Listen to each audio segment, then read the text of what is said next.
Morning, you guys. Morning, how are you? Good.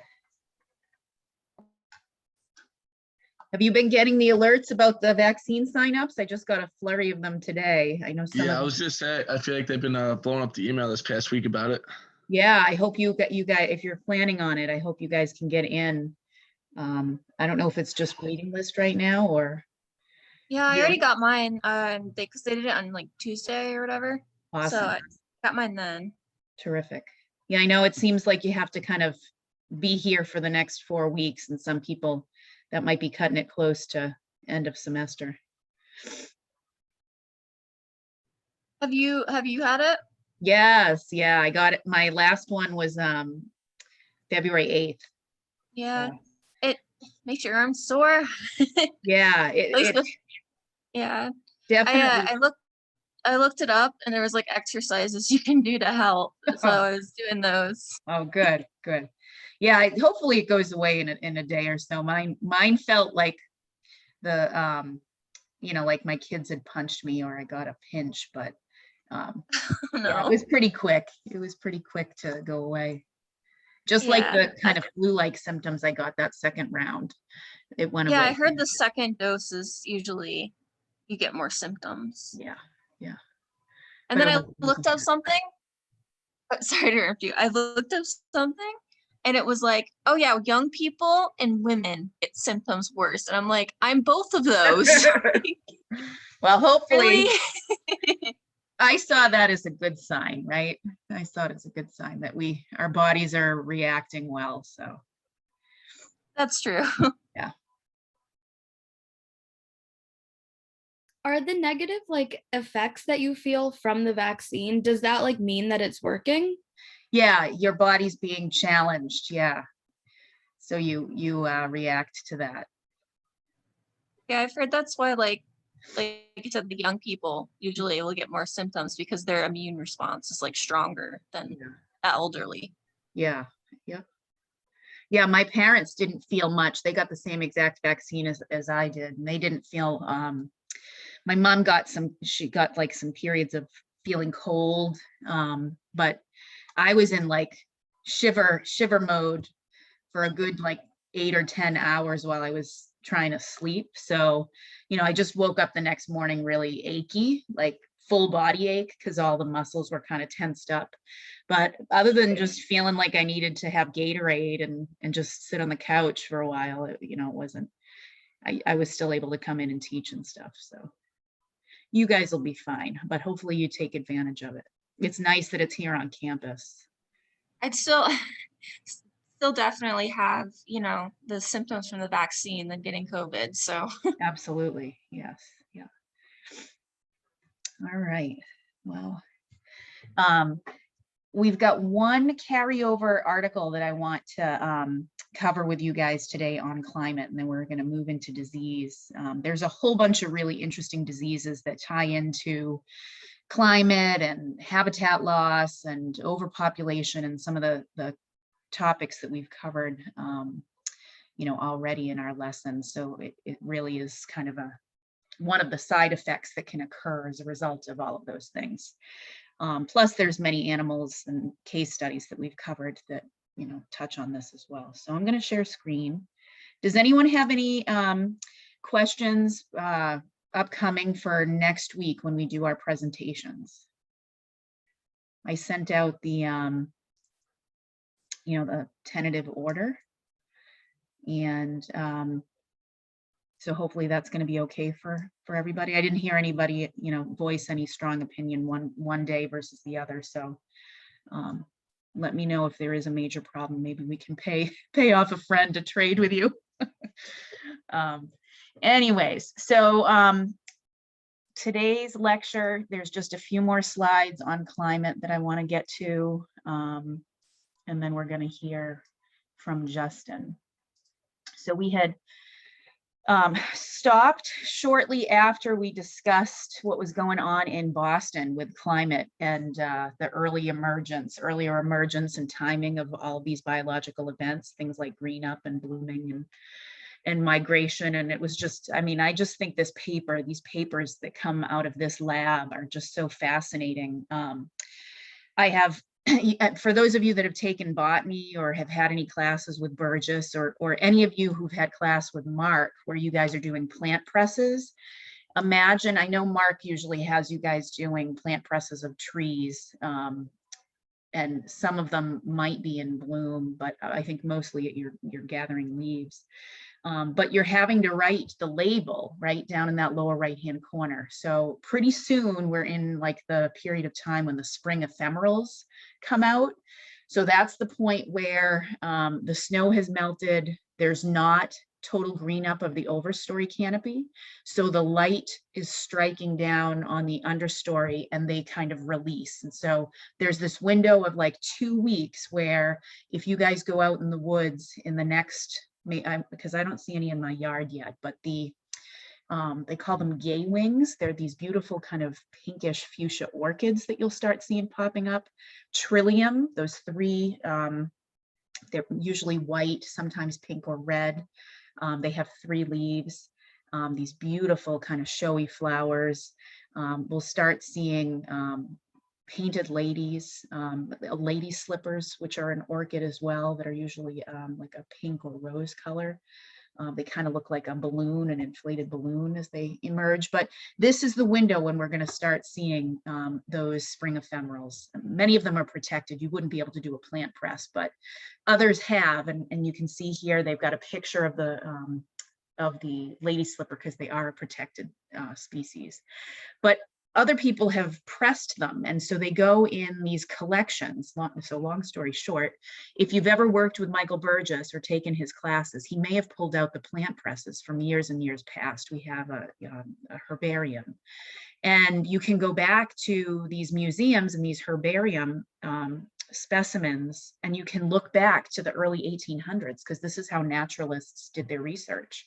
You can go back, you can look at, a press has the flower on it. It's got the date associated with it. It's got the location associated with it. And then you can go back out to the same spot and you could monitor it now and see if that phenology has changed. And a lot of people have done research, similar to this group in doing that. And across the board, they've been finding these phenological changes. And it's a mismatch, just like we saw with the bunnies, right? The rabbits and the changing hair. And again, we're seeing more and more of these phenomena happening earlier, up to weeks and months earlier. And I believe we ended off kind of talking about how in most cases, it seems like it's probably going to be bad for these organisms, right? That if climate is changing, a lot of the models are suggesting that if these animals are unable to move, say like plants, they move very slowly as in their distribution, as they're faced with climate change, they kind of just diffuse, right? Wherever the seeds fall, which tends to be around that parent plant, it's going to take a long time for them to be able to move and escape major climate change. They would maybe need the help of an animal disperser to get them up to these areas that are more conducive to their condition needs. But some animals can migrate, they can disperse up to these refugia, right? They could be higher elevation up in the mountains, they could be farther north in latitude. But as we begin kind of predicting where we would expect to see the plants and the animals under these climate regimes, we're building these models and then sharing that information out to the planners, right? The ones who are, if we're going to put a park in, maybe we should be thinking about including this habitat as a buffer, knowing that that's probably habitat where they're going to shift to.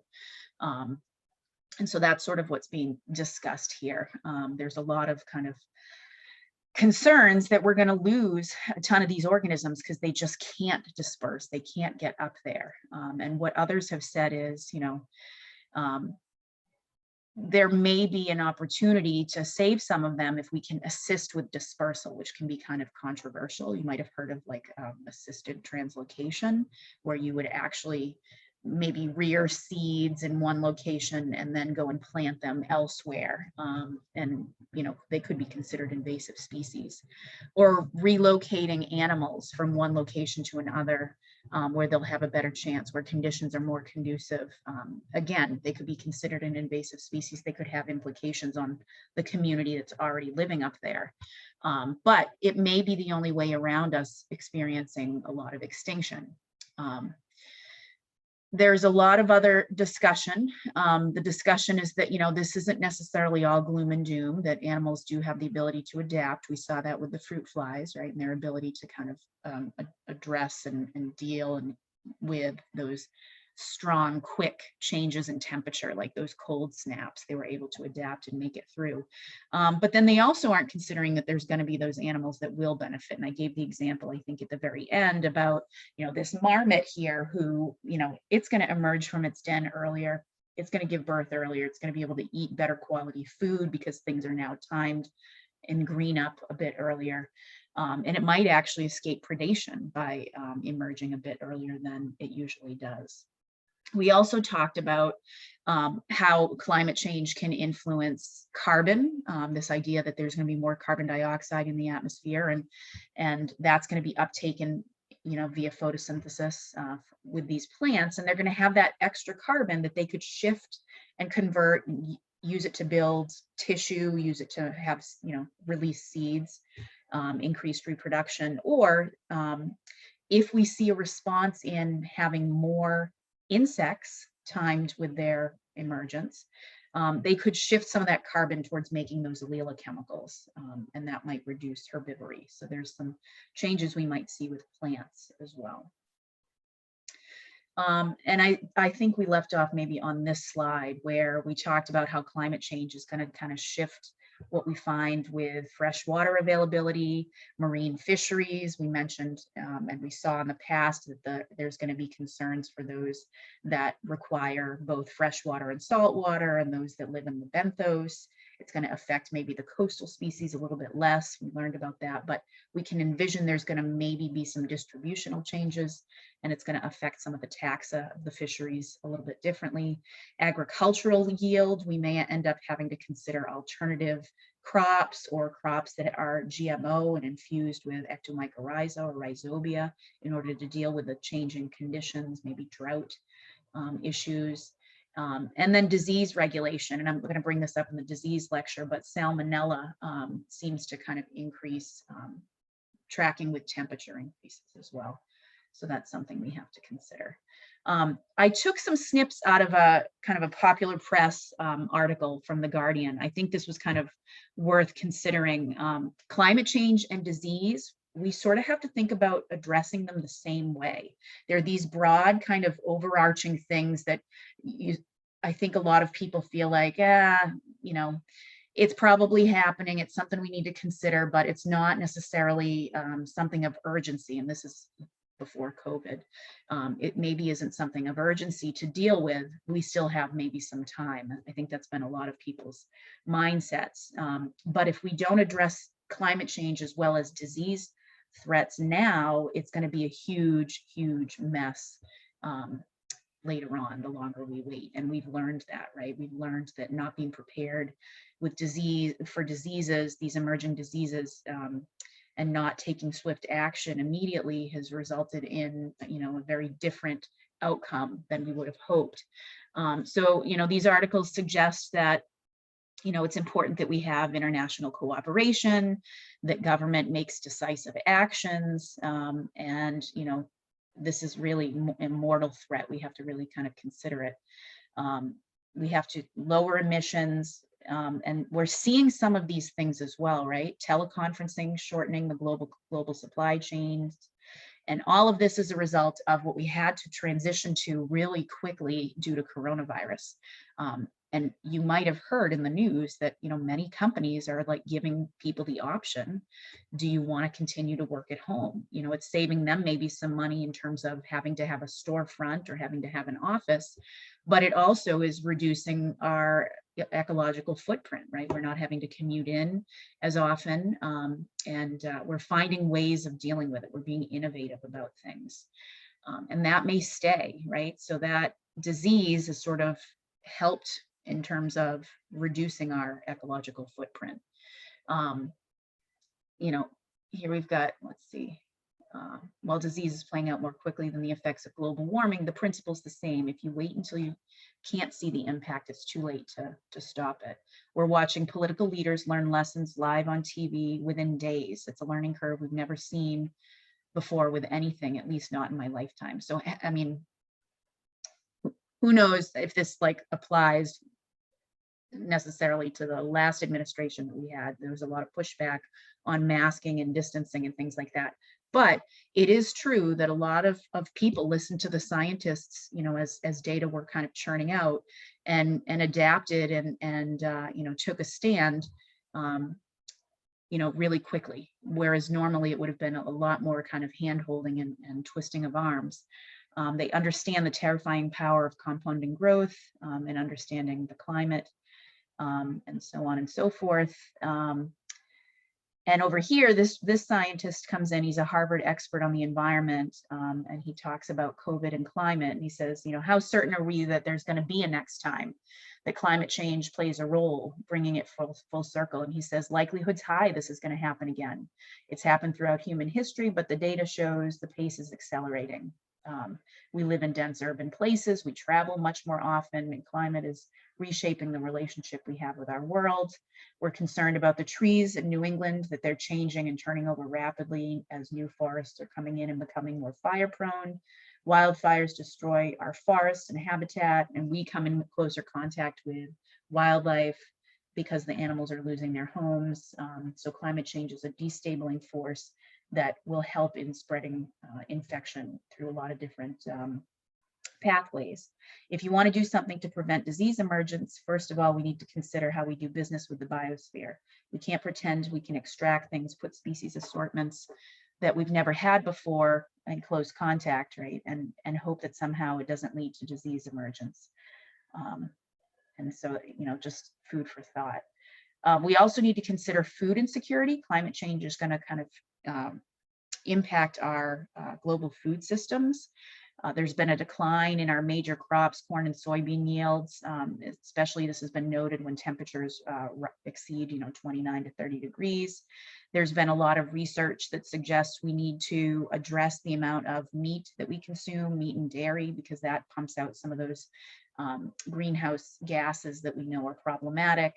And then others have said that, you know, maybe we need to also consider adding in our crops into those climate models. A lot of the climate models that are building only with forests, and we've had a lot of increased land cover that has shifted to agriculture. And we know that these plants are obviously sequestering carbon dioxide, and so it's going to be important for us to consider that as well.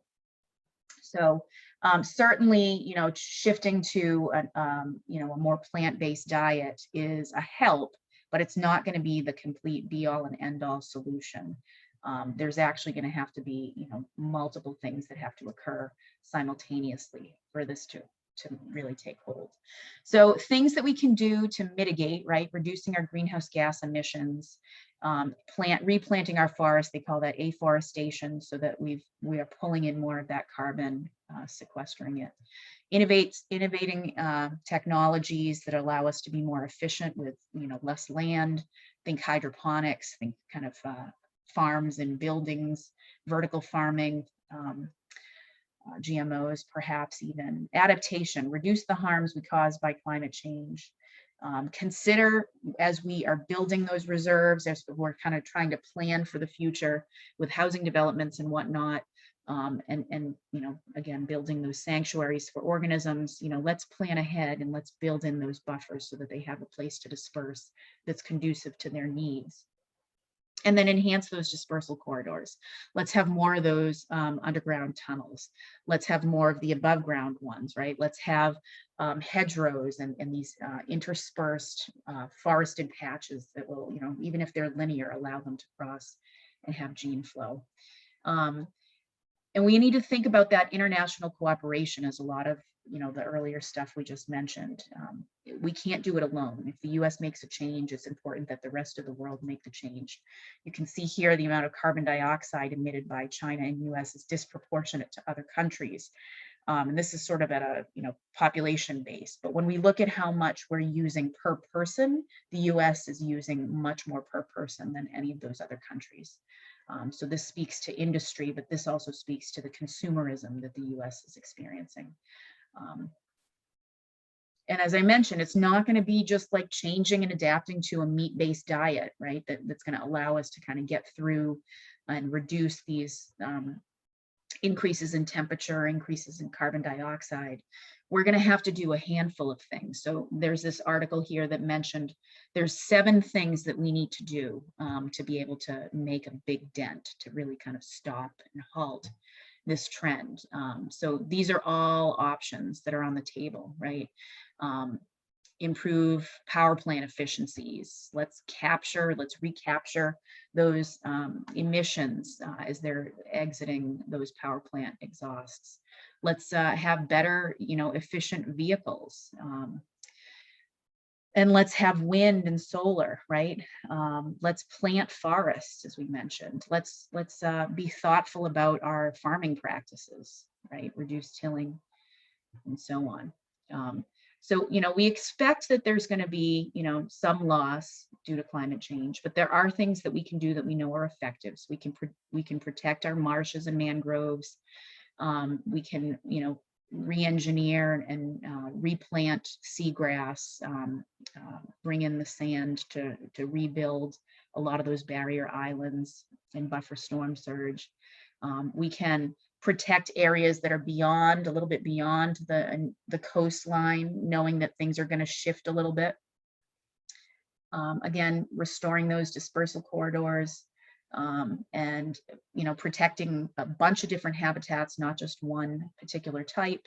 That comment that I mentioned, and we'll bring it up in a later discussion down the line, but this idea of translocation or assisted migration, bringing organisms in from elsewhere, knowing that they'll do better as the ranges expand, and then protecting those potential refugia. There may be some places, again, this is that triage thing, right? The conservation triage. There may be some places that might be too far gone that we may not be able to protect, and maybe are not worth the huge investment that we might be putting into them at the current moment.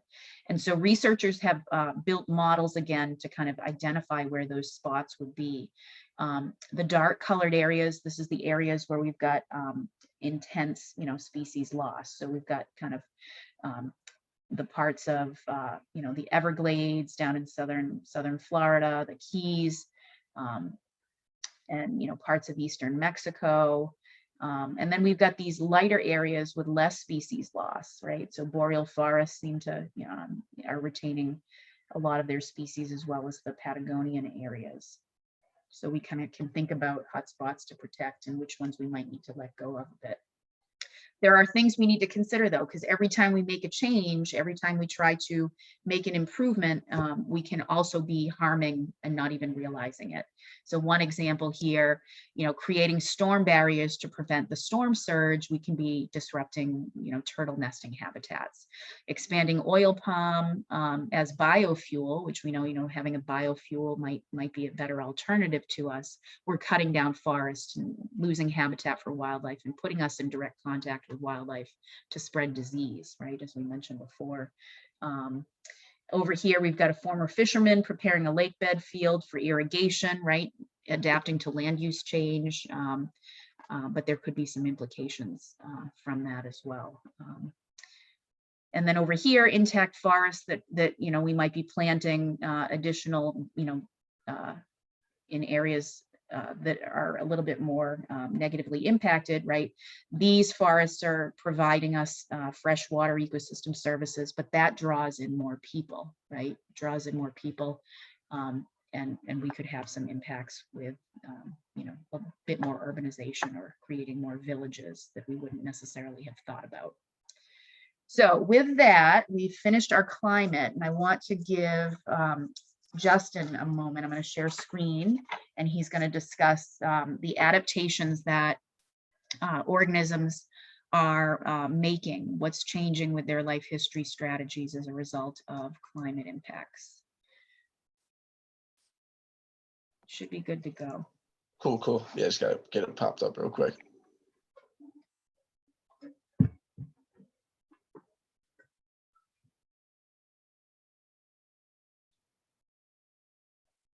Wait, which one did you want me doing first? Am I making up that one first, or am I doing? Yeah, the you're going to make up the one Okay. that you missed on. Gotcha.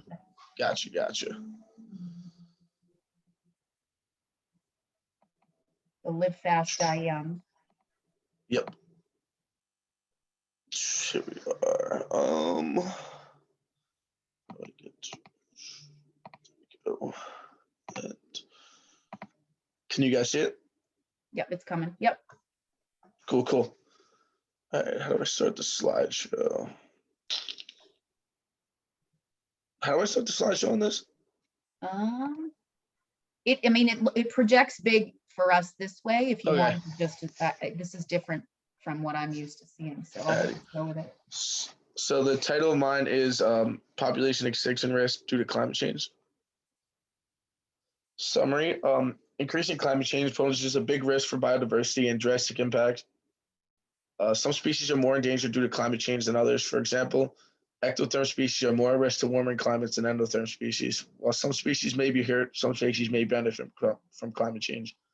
Through semi-natural warming experiments on temperate lizards, they researched more about future impacts of climate change, which ultimately led to a faster life cycle and decrease in survival rate. The experiment results were then compared to common lizards in southern Europe and show that many populations are threatened in the oncoming centuries due to climate change. Justin, let me pause you one sec. See Yep. the lower right-hand corner? There's Yeah. something that looks kind of like a TV on a stand. Yeah, That okay, we that go. should project you. There you go. Gotcha. Thank you. Mhm. Now I gotta find out how to go back. All right. So here's some background information. Ectotherm is just a cold-blooded species, and endotherm is a warm-blooded species, which they talk about a lot because the ectotherms are more affected by the climate change than the warm-blooded species. The warm-blooded species are actually impacted more positively than negatively from that. From the studies taken, it shows that the ectotherms are more affected by climate change. The warming of the climate affects juveniles because it accelerates their life cycle and allows them to grow larger faster, but it overall decreases their lifespan and is detrimental to the adults or older individuals of the species. Although it shortens their life, warmer conditions had a positive impact on the body condition of adults that survived the climate change. They also find that females in the warmer populations also produce an earlier lying date for eggs and a second clutch of eggs in the summer. Next slides will include graphs showing stuff.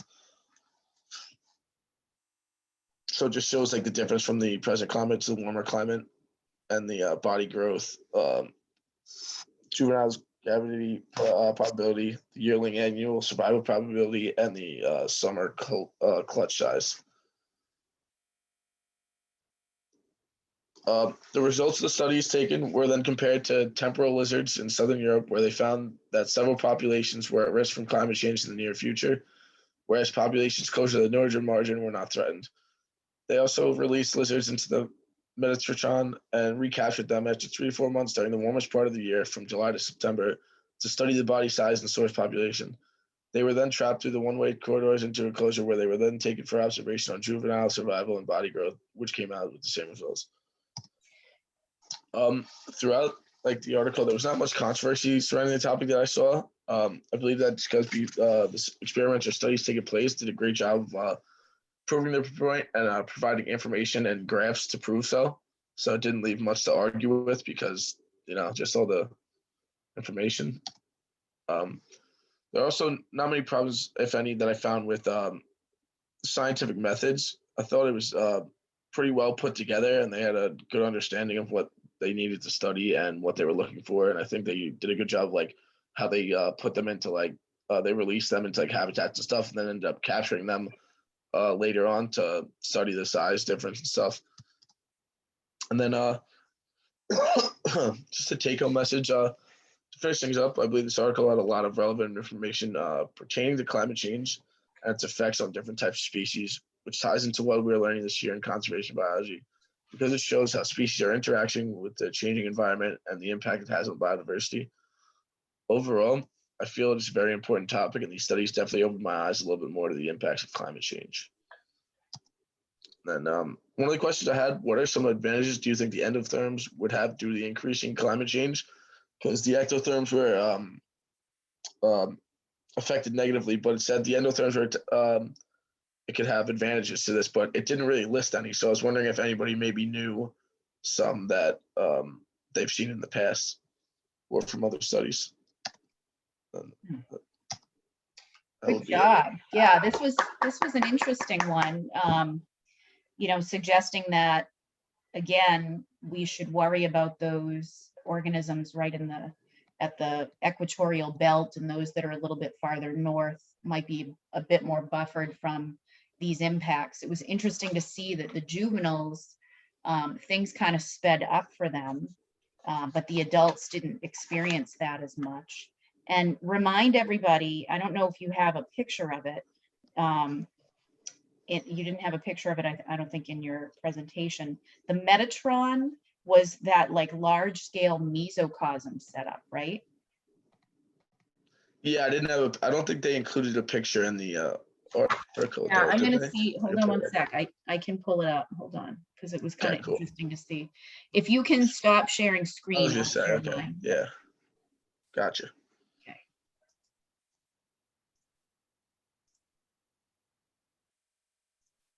I just think it's kind of interesting for you guys to see the setup.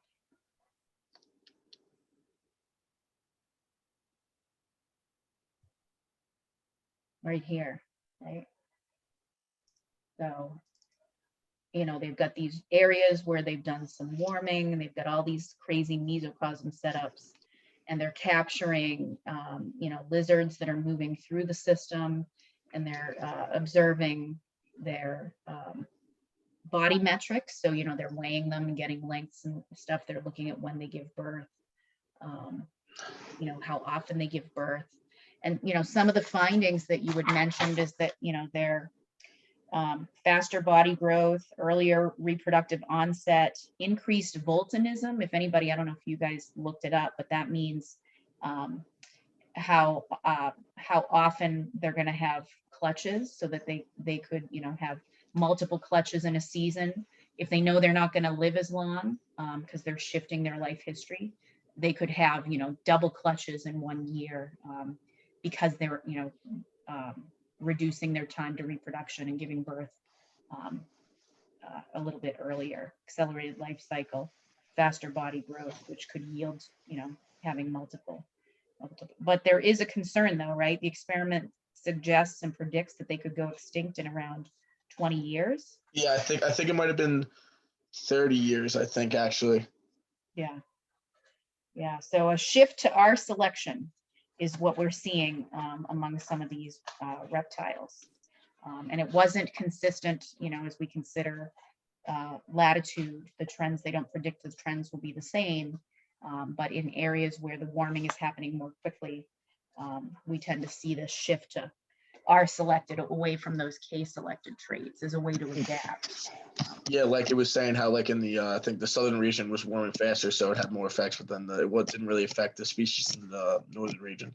Yeah, and you know, there's not as many ectotherms up north either, Yeah. Which is something to consider. So Yeah. Good stuff. All right. Cool. So we're going to shift over to disease. And we've got some good tick articles today, as well as a chytrid article. I want to get us some context first, and then I'm going to move us into it. Can you guys see my lecture? Yep. Okay. All right.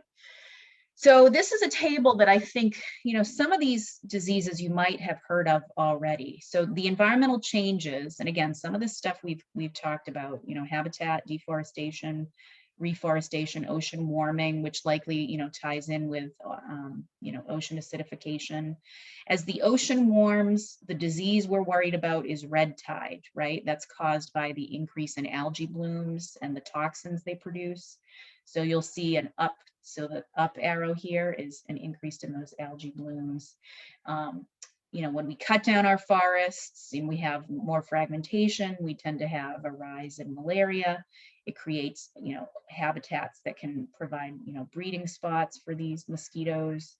Reforestation, so as shrubs start coming in after we've kind of cut things down or abandoned farms, we tend to have an increase in our mice that will carry our ticks, and people get out in the woods more often, right? When we've got our forests coming back, so an increased risk of Lyme disease. Up here, if we dam our rivers, or if we, you know, increase, you know, waterways moving into areas, we're going to probably see spots where there's better breeding ground for things like snails, which are intermediate hosts for schistosomiasis. We've got roundworms that we'll find more often in moister soils, right? Whereas if it was, a meadow or a crop field, we maybe see fewer of them. Again, more breeding sites for mosquitoes because there'll be more standing water.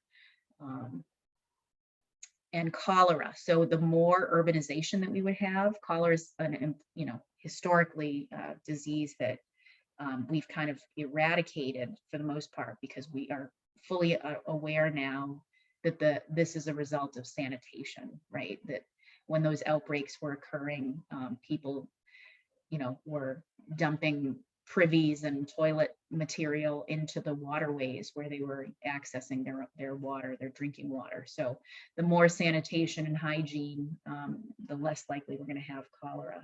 But when you have more people living together, you see, more of a problem. More people around, more trash, again, more spots where we're going to find these breeding mosquitoes. So there's a whole bunch of disease that results in, things that we have talked about in class, and things that we'll cover. And I wanted to talk about how the disease transmits. I mean, maybe we're all a bit more aware of disease now that we're kind of in this post-COVID, or we're living in this COVID era. But there's two types of transmissions for the most part, vertical and horizontal. So the horizontal is sort of how we're dealing with COVID, that, you can get it from your roommate because you're in close contact with one another. Vertical would be kind of transmitted through birth. So from mom to baby, that's vertical transmission. But the horizontal is typically how we experience most of our diseases. And then there's direct contact, so this would be you're in contact with somebody, whether, through mouth-to-mouth contact or through sexual relations or organisms grooming. That's the direct contact, but then also having that intermediate vector, organism, which is often an insect or a roundworm or some sort of a other organism that's going to then attack a host, maybe several hosts, and transmit the disease that way. So those vectors would be, the mosquitoes that we talked about, our viral particles, bacteria like with Lyme, and endo and ectoparasites like fleas that transmit a bacteria that result in plague. So these are all pictures of some of these nasties. This is an gorged ticks on the ears of dogs who can't groom them, and that's why they kind of collect on animal ears. So disease and how we regulate disease, usually we can envision organisms, wildlife, humans. The more that we reduce contact with one another, the more that we separate, the less likely that the diseases will spread, which is partly why the social distancing really works, right? So as animals leave an area where disease tends to be, we tend to see their risk declining. So, as an animal, molts, if we're thinking about, some of the snakes that will shed their skin, right? The old skin could be diseased and they're removing themselves from it. Any other sick or animals, maybe there was an animal in their pack that was sick. As soon as the pack leaves that area, their risk of disease declines. But in areas where organisms are in unnatural settings, so like zoos and parks that are fenced in and things like that, their densities are typically higher and they can't disperse away from a diseased individual. So they tend to have higher risk in these areas. So anywhere there's a high density, again, we tend to see greater risk of disease. So I just kind of put this stuff up here. This, I believe, was from last year. I snipped it out from last year of, the state of New York and how each of the counties ranks in terms of social distancing. And I was kind of bummed to see that we ranked it like a C- in terms of our distancing behaviors. I'm curious if that's changed since that time. And we only had 33 confirmed cases at that point, so things have definitely changed.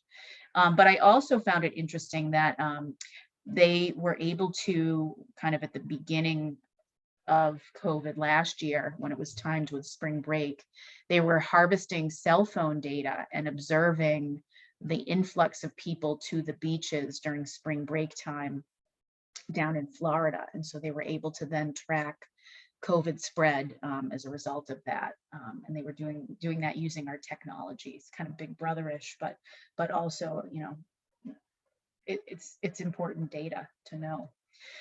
So can these parasites regulate our hosts, right? Just like with predators, right? They alter birth and death rates, and they can do so more so at high densities, just like we learned in general ecology.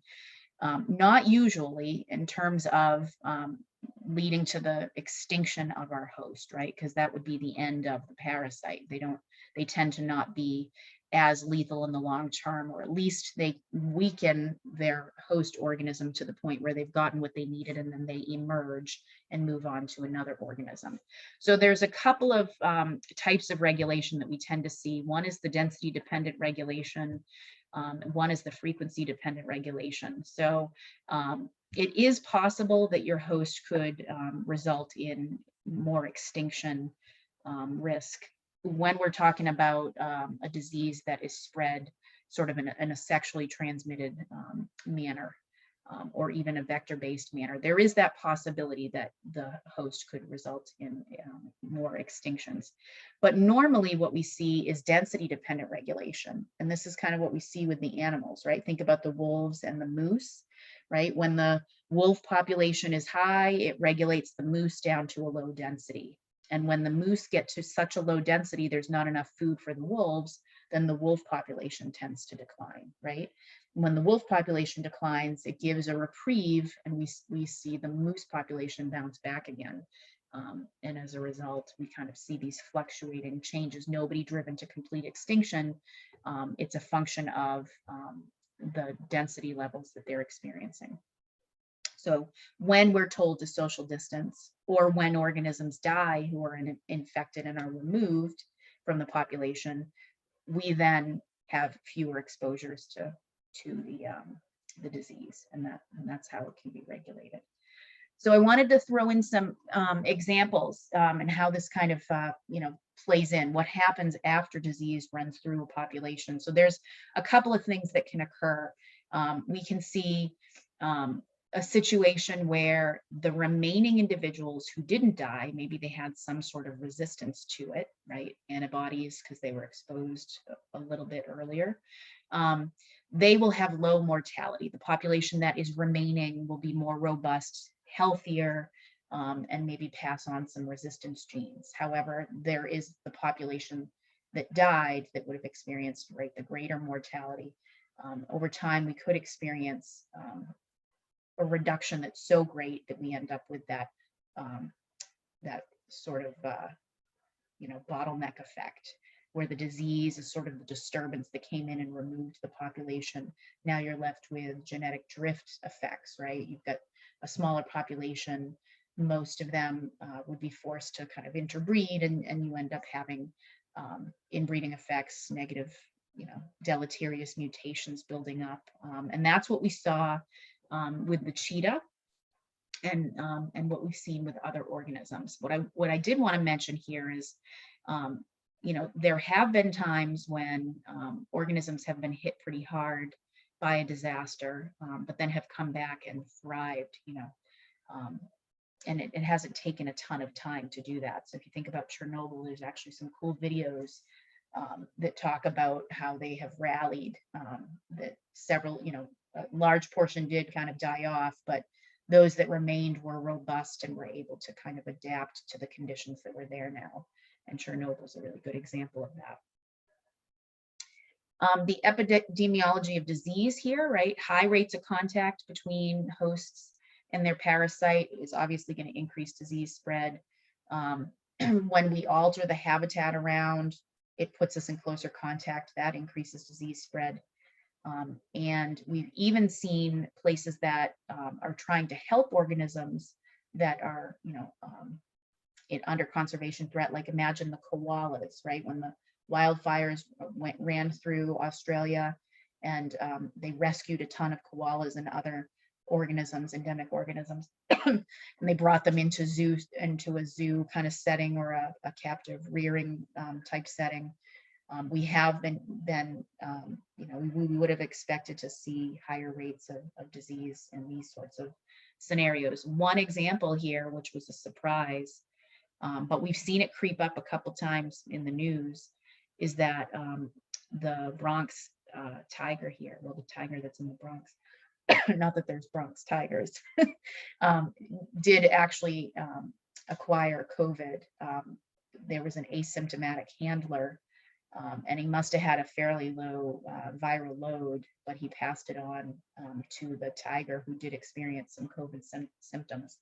So again, they've had to really think about taking precautions, even greater precautions, when dealing with wildlife species, knowing that this virus does jump. We mentioned disease and climate change, right? So here's number of salmonella cases and increasing monthly temperature. You can see that's on the rise. We would expect these foodborne illnesses to kind of increase. And we saw that in our climate change lecture. And we also can expect more of these sort of waterborne diseases, as we mentioned, cholera, and how sanitation is a big deal, right? Usually we'll find that climate change is going to result in some areas that'll have more drought and others that will have more rain. And those that have more rain will have, overflowing reservoirs, overflowing sanitation, right? I know here in Burlington and in Plattsburgh, we have combined sewer. And that means that, normally when it's not a really rainy day, we've got, storm drains and sewage and all that stuff kind of filters right in to the wastewater treatment plant and gets treated. But when we have so much water running from our storm drains, we'll see a lot of that sewer spill over and exit directly into larger water bodies through the outtake pipes that are basically meant to channel some of the water that comes in these high rain events out. Otherwise, it would overflow the wastewater treatment plants. And sometimes it still does. Sometimes it's so intense a rain that you'll see that they have to discharge some of the wastewater. And that's when we get concerns about algae blooms and, E. coli in our water and so on, and they shut down beaches and things like that. So, here we've got, cholera on the increase. We've got more bacteria out into the waterways, resulting in the blooms, the algae blooms that we talked about. And, if the water temperature is even greater, that's even better for the bacteria. So we know that's a problem. So that pandemic book that Tierney and I had both read, there were a couple of really neat maps in there. So regarding cholera, which again, bacterial disease in water, a lot of people didn't listen to the scientists early on. They were not at all believing that this had anything to do with bacteria. These are maps of the 1832 outbreak in New York City. And so you can see the before July is the darker. You can really kind of see there's an epicenter of where cholera was, first noted, and then it spread out from there. If you zoomed into this area right here, you would notice that we're sitting on this collecting pond, right? So I didn't even know this until I read it. So the Manhattan Company, now JP Morgan Chase, sank its well amid privies. You guys know privies are like toilets, right? And cesspools, which are like our, the septic tanks that we have, in the 5 Point slum. So we're in a slum type setting, right? We have lots of people living together in a small space, and we have a well that provides drinking water that has been placed adjacent to, and in the context of, fecal material.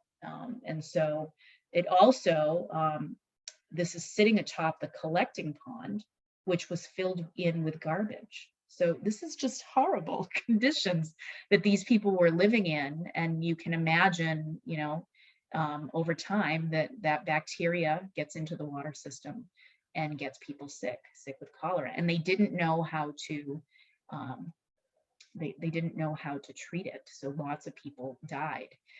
This was also a panel from that And you can see that, you know, we've got transmission through the water, right? All these locations. Again, the scientists suggesting this is a waterborne thing, is sanitation and so on, and they refuse to shut down the ports and the canal systems to try and kind of clear this out. Eventually, over time, and I think the scientist actually had to kind of do an experiment on himself to get people to believe them. You know, he looked back at the maps and he was able to kind of, you know, the size of the bar that you see is the number of cases. He was able to kind of convince everybody that, hey, look, guys, this all surrounds the well, this Broad Street pump that's giving the water to this community. And they were able to then, you know, work on, you know, decontaminating it. It's all in this vicinity. And so again, just thinking about that disease spread, called cholera spread, in relation to maybe how, you know, COVID is spreading and all the advanced technologies we have to map the spread of that disease these days. So it's just some background on cholera that comes from this book that I thought was interesting, right? Climate change, making our seas warmer. We've got biological, social, political, economic parts of the driver here. And interestingly, from 2006 to 2008, the Vibrio cholera infections grew in the US by 43%, which is, you know, I mean, you would think nowadays that's not a huge, you know, why would this have happened? I mean, where we are now. So they suggest odd weather combinations shaped out infectious disease. There was a cold snap that led these wild mute swans. So those are the aggressive, big, beautiful white swans that you guys might see in waterways. They altered their migration patterns and they brought in H5N1 into some of these areas. It was also a mild winter in 1999 and mosquitoes bred in the sewers. It was a drought that year. Birds congregated in watering holes. And that's when West Nile was breaking out in places like you know, Midtown Manhattan and in, you know, in the parks and in New York City. More rainfall leading to more malaria, droughts leading to more malaria, or even less malaria. So more, you know, more rainfall, more malaria because there's more standing water for the mosquitoes to breed. But we can also experience, you know, a situation where droughts can desiccate mosquitoes, okay? Over here, we've got, you know, heavy rains, 68% of waterborne diseases increased during that period of time. West Nile was on the rise, 33% after heavy rainfall. Warmer temperatures expand the range of bats, mosquitoes, and ticks. So that's why we're starting to see so much tick-borne disease up in our area. Bark beetles, remember we saw the visual of bark beetles, right? Warmer weather makes it easier on these guys. They destroy the trees, they lay eggs in tunnels in the bark. The beetles can switch from a 2-year life cycle to a 1-year life cycle. And then climate change kind of just exacerbating it. So all of these things as a result of climate change. Increased, you know, rainfall, temperatures, habitat destruction, increases in these diseases that we're seeing, right? The mosquitoes, CC flies, we're getting more malaria, more dengue fever. These are from a 2019 report. We've been doing long-term surveillance. A student of ours, James Stewart, has been doing this.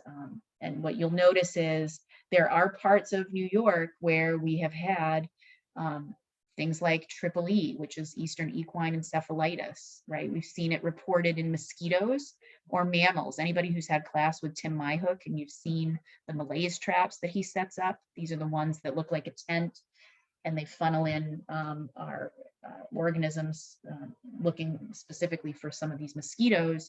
And then you send them off to get tested whether or not they are carrying things like Triple E and West Nile virus. What you'll notice is, you know, there seems to be kind of a city-based hotspot that we're noting, right? We're getting more cases of Triple E, more cases of West Nile, Long Island, around Syracuse, right? Around Buffalo. It seems to be these urban centers, places where, animals who might be there are congregated in higher densities as a result of that. Just again, Buffalo, Syracuse, Long Island. Another vector-borne disease, Zika virus, right? So this is a mosquito transmission. With climate change, there's concern that it's going to, spread the range of these mosquitoes even farther up. There's two mosquitoes, these two species right here, that are known to carry Zika virus. I know it was sort of a Central America type concern that there were a lot of Central and South America. I think Brazilian countries hit really hard with Zika virus, but now what we're finding is that, it was creeping into Texas, it was creeping into Florida, and reports up into these more southerly states. But they're developing technologies to track it, developing vaccines to kind of knock it back.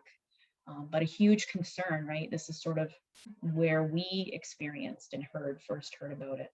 This was back in 2014, 2016. Zika virus spread through mosquitoes, and they lay their eggs in the standing water, right? Mosquitoes spread a whole bunch of other diseases, and it can pass from mom to child. You can see this child is anencephalic, right? Is missing part of its brain.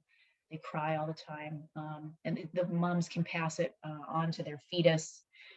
It doesn't seem to be spread via breast milk, which was good news, but it can be spread in sexual contact. So it's been known to remain in semen longer than it can remain in blood. It hadn't been known to be transmitted in blood transfusions in the US, but it had in other countries, which is extremely problematic. So anyone kind of living and traveling in these areas, you got to kind of watch out for the mosquitoes. And, you think about the conditions where people live in some of these areas. It's not like we can shut the doors, shut the windows, and crank the AC, right, to keep ourselves, air conditioned. These are areas where they have windows that are open all the time, and you're exposed to mosquitoes, and it's hard to kind of avoid being bit. West Nile. So West Nile is a mosquito-borne disease, as we mentioned. Human health costs are tremendous, and we talked a little bit about in 1999 there being that outbreak in New York City, and in 2017. So we weren't reported on that map earlier, but in 2017, some of our mosquitoes in Clinton County did test positive for that. So the mosquito is going to bite a bird. I don't know if you noticed, but it's usually like a crow that people worry about, a crow or a jay, usually some of those larger birds. And then the mosquito bites them, and then we get bit by them, or a horse gets bit by them. A lot of horses get triple E. We end up getting neurological issues, spinal cord swelling. Oftentimes humans are going to recover from this, but the birds, on the other hand, end up having serious, serious impacts. A lot of the wildlife refuge birds have West Nile virus. It is a single-stranded RNA virus. We've already looked at the visual here.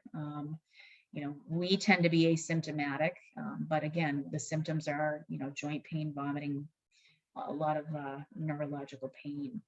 There's two different vectors that can spread. These are both mosquitoes, different species spreads to humans versus birds. There's a concern for grouse, and a lot of that, it stems from grouse having a very vulnerable life cycle. They require like two different types of habitats. And so that term habitat split we've heard of already. One part of their life is tied to, say, the water, the other part's tied to, higher ground. These guys need certain types of forest during different parts of their life. Hunters complained they were noticing trends, just like fishermen often are the first to report, issues that they notice. Hunters complained of a decline in grouse 2001 to 2005. There was a period of recovery after that, and then there was another decline down to an all-time low abundance of these ruffed grouse.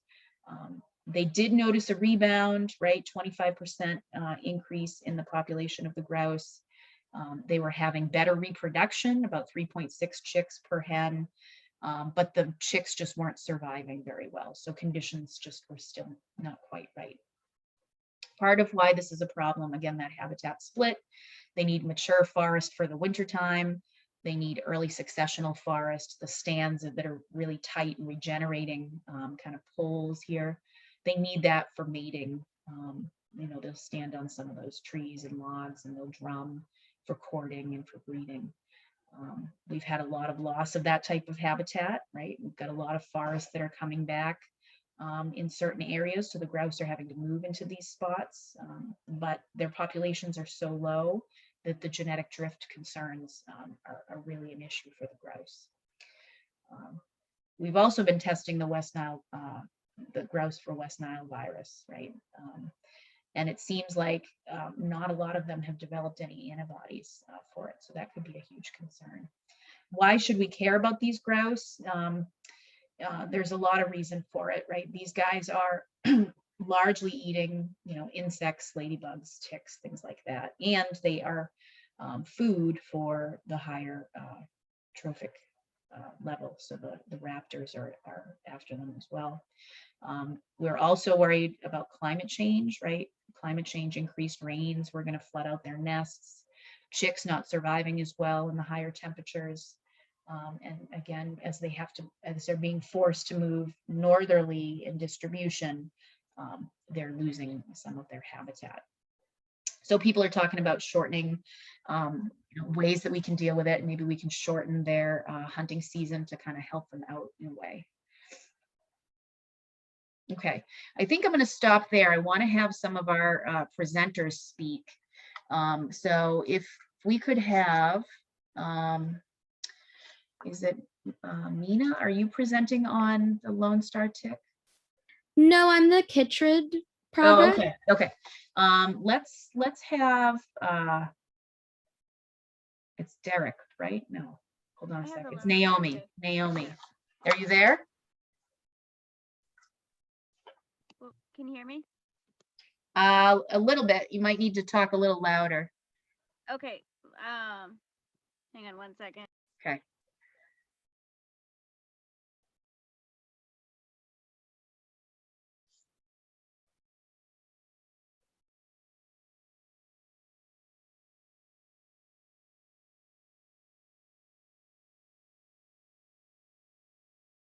So this one, is anybody from the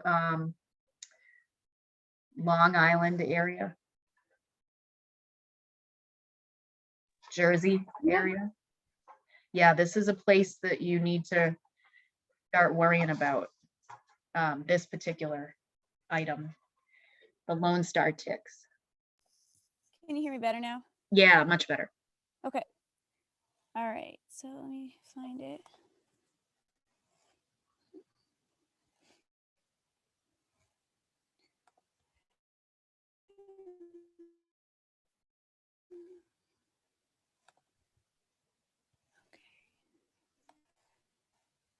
All right. Can you see it? Yep.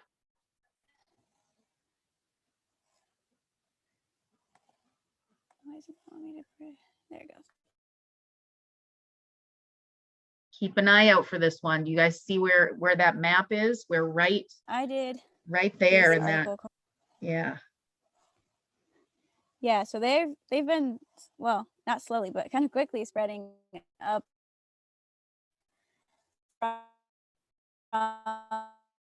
Uh-oh, your volume. Southeastern United States for over a century. Am I good now? Yeah. Okay. So they've been in Southeastern United. Uh-oh.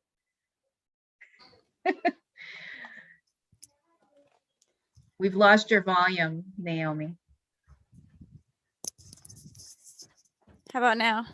Yeah, it's kind of like going in and out. Give it another shot. Otherwise, I might have you call my cell phone. I'll put you on speaker. Oh. So they carry a number of diseases, and it sounded like from the article that the number of pathogens that they do carry is increasing. As I wasn't sure if it meant just them or other ticks as well, but pathogens are kind of adapting to hitch a ride on them as they're adapting to like spread more, which is a great adaptation for them, but Yeah. not for us. So they're a threat to humans and domestic animals and native wildlife. With some of some of these diseases, it sounded like the biggest ones were this ehrlichiosis, I think. I don't know how you say it. And Yeah, the or ehrlichiosis. Yep. then the southern tick associated rash illness is a big one. So their historic presence, they were historically present in the ticks were historically present in the northeastern United States, U.S., like where we are, but they were genetically different from the ones today, and the Lone Star tick, they weren't the same. So back then, deforestation and a reduction in the number of hosts, like when the white-tailed deer population went down, the article mentioned that had reduced their populations of like the historic ticks and kept them down, which didn't quite make sense to me because I would think that like ecological balance is better when there is not deforestation, but so I'm not sure, but that part of the article confused me. But I included a graph of like the deer harvest history over the years and how like that has increased. You can kind of see because as I'll talk about later, the number of Lone Star ticks kind of follows the number of deer as well as the climate. So their population is increasing and expanding. Tick population in general is increasing and expanding in North America and Europe. The Lone Star tick is in the eastern U.S. in particular. But tick-borne diseases, the cases are doubling from 2004 to 2016. And this is a graph of the ehrlichiosis, was it? Mhm. And how it's increased rapidly over the past few years, which is kind of scary. And even the number of pathogens. It didn't mention which ones in particular, but it seems like they're adapting to this changing environment in a positive way. So, unfortunately, this is one of the species that does seem to be benefiting from the changes. The Lone Star ticks range correlates with a warmer climate. So, as the climate warms, I think, well, I'll get into this later. I have a map later on, but the highest area they can tolerate right now is southeastern Canada, which, I mean, they're not there yet in full, but they seem to be tracking the climate. And they also, their habitat or their populations correspond with large mammals and some birds. So mostly white-tailed deer. And also, they seem to like a higher humidity. So they seem to be preferring the coast instead of inland areas. So they're kind of following the northeastern coast. And that's, so here's the map of their range coming up in this area. So you can see their established areas. I forget what year this was, but at the time of this map, their established areas were just barely coming into New York. But there have been reported cases as high as southeastern Canada. And the climate is said to be suitable there. And this is mainly due to the climate change and ecologic changes from like the reforestation part confused me because I would think that it'd be better when there was more forestation, but it could be like the reduction of fires as we're trying to like help different areas. I and think help what the it might white-tailed mean, what it might mean is that there's going to be more shrubs coming in, maybe even more invasive shrubs like buckthorn and some that will be more conducive to mice. So you tend to, you know, there's going to be a stage where it's better for mice and you get a dominant species and less of the hosts that aren't as good for the ticks. Okay, yeah, that would make sense because they did also say that they are also tracking the spread of invasive species. Mhm. Like they're kind of following the same route. Mhm. And so the last reason, increased human travel also, I guess they mentioned as a reason, but I would think that would be a little less influential than the other ones. But they've also been found to be able to adapt genetically very easily.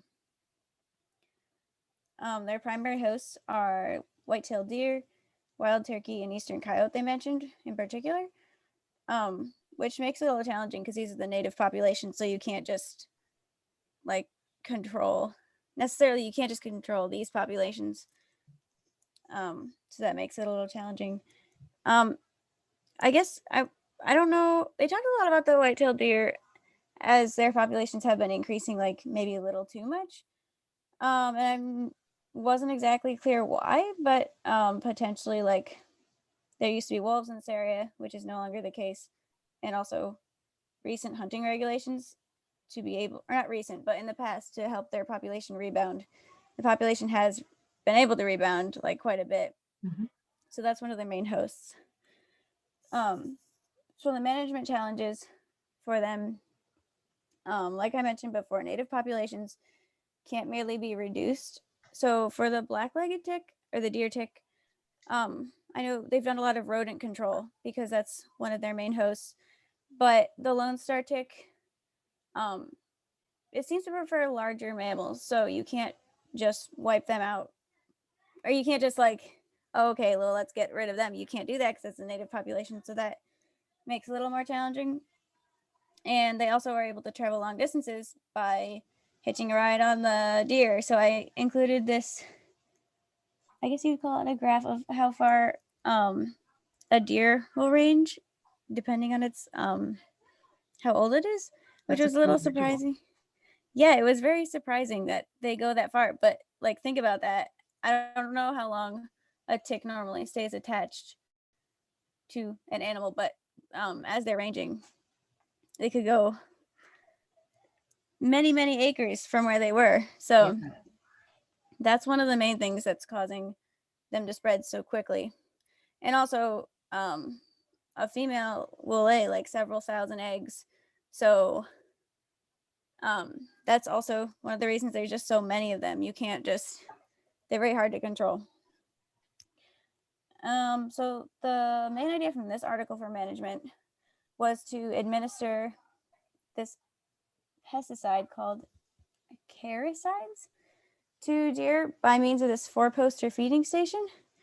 And it has been shown in other areas to decrease black-legged ticks and Lone Star ticks. So that seems to be their main way of controlling it so far, or at least their main idea. But obviously, like, climate change is connected to this, and that's the underlying problem.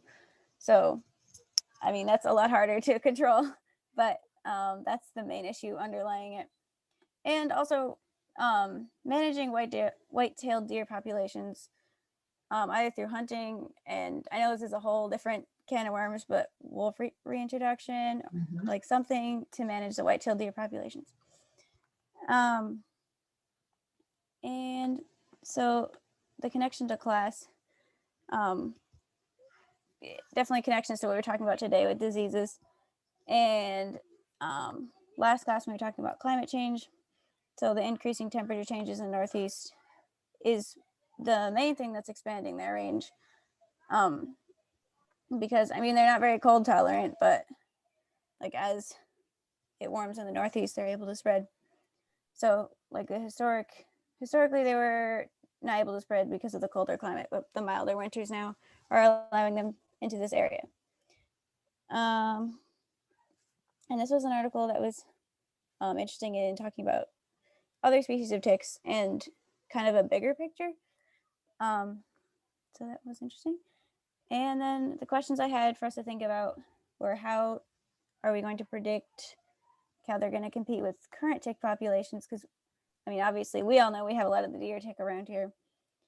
They did mention like a few different case studies how like increases in their populations in some areas cause decreases in other ticks, but I think it depends on the area. So I'm curious how that's going to play out, or if we're just going to have like just more ticks and they're not going to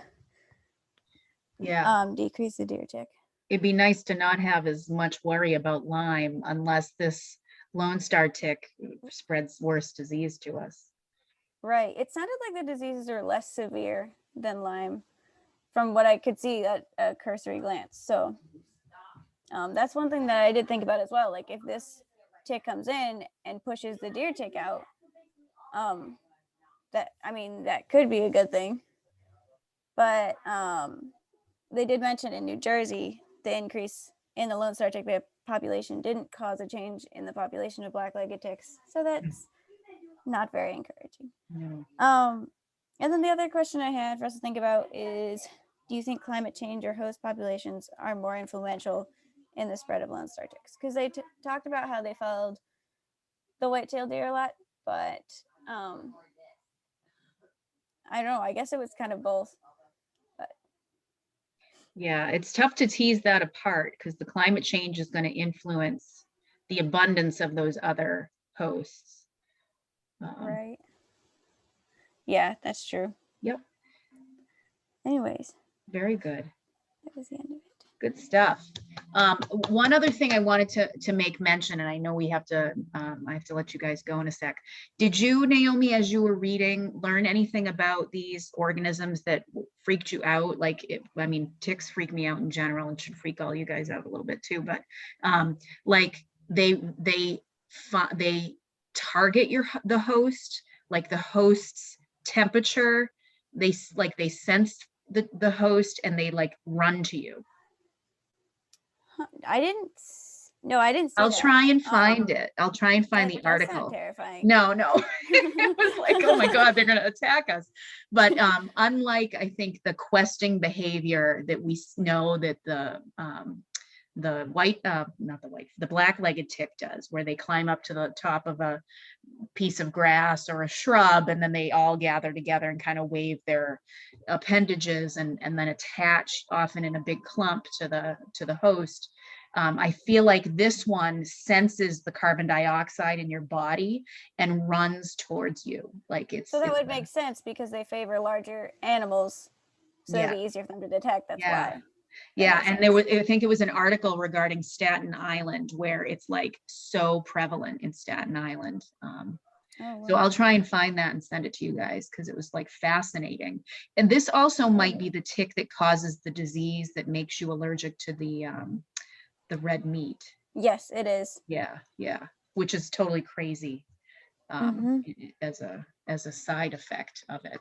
But anyways, lots to be concerned about. A new tick moving into our area, new disease associated with it, and something that we have to really be really vigilant as we like check ourselves when we go out in the woods and stuff. Awesome job, good stuff. We've got two other articles associated with disease, and I don't know just how fast you guys are going to be this coming week. I was saying about 10 or 15 minutes max, but I can't imagine those presentations, you don't need to draw them out to be super, super long, just be able to kind of tell your story. I'll send out a reminder if anybody wants to touch base about things regarding next week, let me know. But we're gonna, if we end up having a shorter day, I'll just pepper in the couple of articles that we missed and keep trucking on the disease lecture. Sound good? Sounds good to me. All right, I will see you guys. Go enjoy the beautiful day. Stay away from the ticks.